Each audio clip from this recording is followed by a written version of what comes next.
जी हाँ दोस्तों, आखिर अचानक इतने जल्दी ऐसा क्या हुआ कि अचानक वित्त मंत्री के तौर पर निर्मला सीतारमण, शिक्षा मंत्री के तौर पर धर्मेंद्र प्रधान और एप्स्टीन वाले मोदी के खासम खास हरदीप की छुट्टी पर मोहर लग गई। क्या राष्ट्रपति से अमित शाह ने जो मुलाकात की थी उसमें धर्मेंद्र प्रधान, हरदीप पुरी के साथ साथ निर्मला सीतारमण की छुट्टी करने वाली लिस्ट दी थी? क्या शुक्रवार शाम में मोदी शाह की मीटिंग में प्रधान और पुरी की राजनीतिक किस्मत का चाहते ना चाहते हुए भी फैसला लेना पड़ा? विस्तार से दोस्तों आपको सब कुछ बताते हैं, अगले चंद मिनट मेरे साथ में जरूर रहें क्योंकि ये खबर अहम है।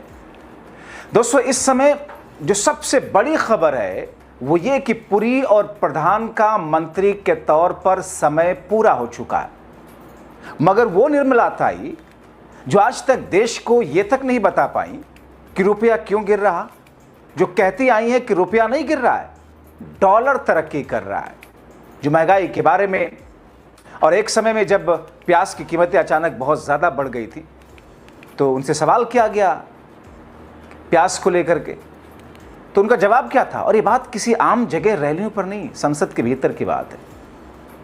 उनका जवाब देश की जनता को मुंह चिढ़ाने वाला था। उन्होंने कहा था कि मैं प्याज नहीं खाती। अब उनसे वित्त मंत्री का पद लिया जा रहा है। दोस्तों आपको बताऊं कि जिन जिन मंत्रियों की छुट्टी हो रही है उसमें 3 नाम सबसे प्रमुख हैं। धर्मेंद्र प्रधान शिक्षा मंत्री, कैबिनेट से बाहर का रास्ता दिखाए जाने वाले में सबसे चर्चित नाम। नंबर 2 हरदीप सिंह पुरी, एप्स्टीन वाले, वही एप्स्टीन भूले तो नहीं है ना, पेट्रोलियम मंत्री को, एप्स्टीन वाले बाबा पेट्रोलियम मंत्री हरदीप पुरी को बाहर किया जा रहा। रवनीत सिंह बिट्टू रेलवे और फूड प्रोसेसिंग मंत्रालय में राज्य मंत्री के तौर पर हैं, और करीब आधे दर्जन राज्य मंत्री जिन्हें सरकार ने हटाने के लिए लिस्ट बना ली है।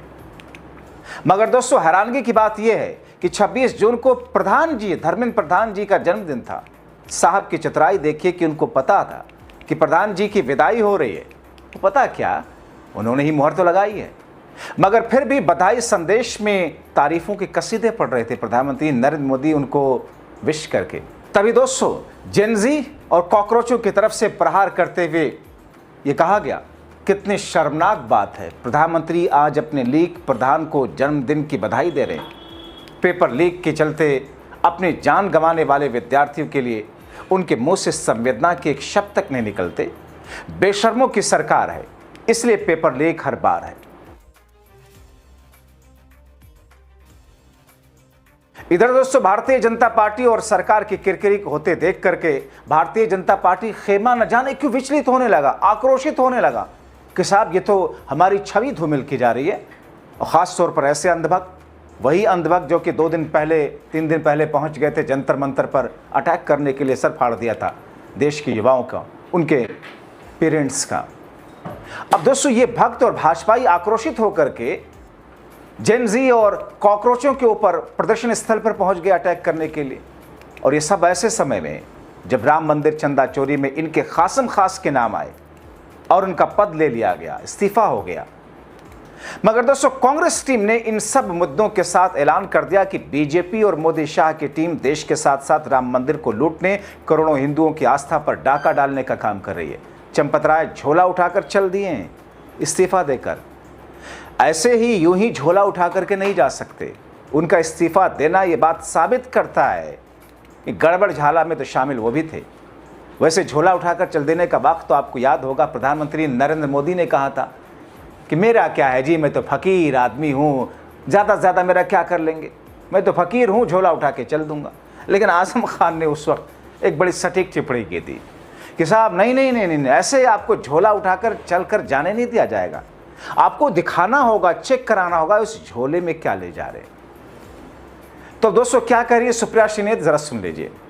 प्रभु राम के मंदिर में करोड़ों का घोटाला हुआ, चंदा चोरी हुई, और अब श्री राम जन्मभूमि क्षेत्र ट्रस्ट के जो सर्वे सर्वा हैं, उसके जो सदस्य हैं चंपत राय जी, उन्होंने इस्तीफा दिया है। मतलब वो झोला उठाकर निकल लिए हैं। लेकिन इस्तीफा देने से बात नहीं बनेगी, ये महापाप हुआ है और उनके खिलाफ भी सख्त से सख्त कार्रवाई होनी चाहिए, उनको कड़ी सजा मिलनी चाहिए। असलियत यह है कि उनका इस्तीफा इस बात का सबूत है कि चोरी बड़ी हुई है, लेकिन उनके इस्तीफे भर से काम नहीं चलेगा। ये लोगों की आस्था का सवाल है। पहले दिन से चंपत राय और चोरों के गिरोह को बचाने की कोशिश हो रही है और सारी कवायद उसी की है। एसआईटी ने भी लीपापोती करी, प्यादों को पकड़ा और बड़े लोगों को छूट दे दी, वक्त दे दिया वो माल ठिकाने लगा दे। बहुत सारे लोगों का तो ये कहना है कि उन्होंने चंपत राय को चांदी और सोने की चीजें भी दी थी जिसकी रसीद आज तक नहीं मिल पाई। तो आप सोच सकते हैं कि चोरी का लेवल क्या है। करोड़ों हिंदुओं की आस्था का, उनके चढ़ावे का, उनके चंदे का असम्मान और उस पर डाका पड़ा है और ये महापाप है।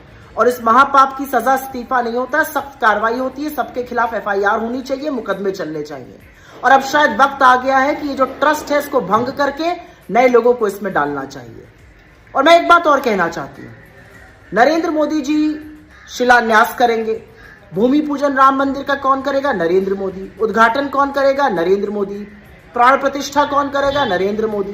ध्वजारोहण कौन करेगा? नरेंद्र मोदी। हर चीज का श्रेय नरेंद्र मोदी लेंगे। लेकिन जब चंदा चोरी होगा तो मोदी जी चुप कैसे रहेंगे? आप इस महापाप पर, इस आस्था पर प्रहार जो हुआ उस पर चुप नहीं रह सकते, आपको बोलना होगा और प्यादों के पीछे छुपने की कोशिश भी मत कीजिए। खैर दोस्तों, वो कहावत याद आ रही है कि जैसी करनी वैसी भरनी। इस बीच विशेष सूत्रों के हवाले से जो खबरें आ रही हैं कि धर्मेंद्र प्रधान, निर्मला ताई और हरदीप जी, लेकिन इसके अलावा ये तो जाहिर है कुछ मंत्रालय कुछ के बदले जा रहे हैं, मगर कुछ नए नामों को एंट्री दे रहे हैं क्योंकि आगे आने वाले दिनों में उत्तर प्रदेश में चुनाव है, आगे आने वाले दिनों में बहुत कुछ साधना है। खासकर जब टीएमसी और उद्धव गुट के बागियों ने जिद पकड़ी है मंत्रिपरिषद में दाखिले के लिए। इस समय मुझे जो लिस्ट विशेष सूत्रों से मिली है उसमें कैबिनेट फेरबदल के लिए कुछ चौंकाने वाले नाम हैं, जैसे रिजर्व बैंक ऑफ इंडिया के पूर्व गवर्नर शक्तिकांत दास का नाम सबसे अप्रत्याशित। इसी तरह कुछ और बड़े नाम जो अभी तक तो कैबिनेट में हैं, लेकिन हो सकता है अगले 1-2 दिन में सरकार से बाहर होते हुए नजर आए। आपको बताता हूं कि किन किन नए नामों को कैबिनेट में जगह दिए जाने की चर्चा है। नंबर 1, शक्तिकांत दास प्रधानमंत्री के प्रिंसिपल सेक्रेटरी और पूर्व आरबीआई गवर्नर, ये वित्त मंत्रालय का जिम्मा संभालेंगे, यानी कि निर्मला ताई की जगह। श्रीकांत शिंदे शिवसेना वाले जो 6 उद्धव गुट के सांसदों को लेकर के आए इनाम। अनुराग ठाकुर हिमाचल प्रदेश के हमीरपुर से बीजेपी के सांसद, पूर्व कैबिनेट मंत्री, फिर से कैबिनेट में वापसी। अरुण गोविल जो अचानक अवतरित हो गए पिछले चुनाव में मेरठ से, मोदी शाह ने दे दिया कि साहब राम का किरदार निभाया इन्होंने सीरियल में, राम के नाम पर तो जनता वोट कर ही देगी, भले ही चंदा चोरी आप करते रहे अयोध्या में। तो अयोध्या में राम मंदिर में चंदा चोरी विवाद के बीच गोविल की एंट्री के खास मायने। राघव चड्ढा या अशोक मित्तल, दोनों में से किसी एक की लॉटरी। नीतीश कुमार हैरान करने वाला नाम, ताकि बिहार में गलत मैसेज जो जा रहा, फ्लोट हो रहा, वो रुक जाए। जेडीयू चीफ को भी पीएम मोदी अपनी कैबिनेट में ले सकते हैं। संजय दीना पाटिल उद्धव गुट के जो बागी होकर शिंदे गुट के पास गए, इनको भी जगह 6 सांसदों के साथ ही आए थे। विष्णुदत्त शर्मा खजुराहो से बीजेपी मध्य प्रदेश के एमपी हैं, मोदी सरकार में जगह दी जा रही है। तरुण चुग आरएसएस के एक स्ट्रांग मैन की तरह अभी तक इन्होंने संगठन की जिम्मेदारी बखूबी निभाई है। जनार्दन सिंह सिंग्रवाल बिहार के महाराजगंज से बीजेपी एमपी हैं, किस्मत चमक रही है। लेकिन दोस्तों इनके अलावा आपने तो सुना उद्धव गुट के बागियों में से एक को, लेकिन काकोली घोष से 2 लोगों को जगह, ये खबरें आ रही हैं। आपने उस लिस्ट में भले ही नाम नहीं देखा, लेकिन खबरें आ रही हैं।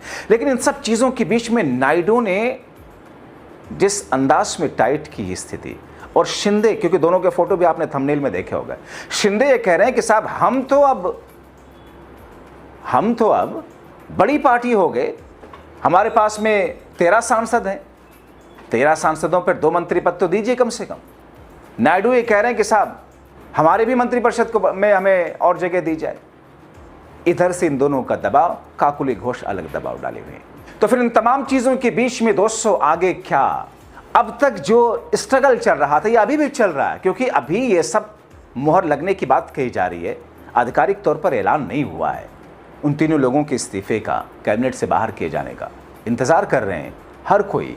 जैसे ही इनका ऐलान होगा, मुझे लगता है कि देश में जश्न होगा। कम से कम शिक्षा मंत्री और पेट्रोलियम मंत्री हरदीप पुरी के इस्तीफे पर तो, निर्मला ताई पर हो ना हो, लोग कहेंगे अच्छा हुआ हटा दिए गए, लेकिन 2 पर तो जश्न का माहौल होगा, क्योंकि देश के साथ में, युवाओं के साथ में, आर्थिक नीतियों के साथ किस तौर पर इन्होंने खिलवाड़ किया है। आप क्या सोचते हैं, अपनी राय कमेंट बॉक्स में जरूर लिखें।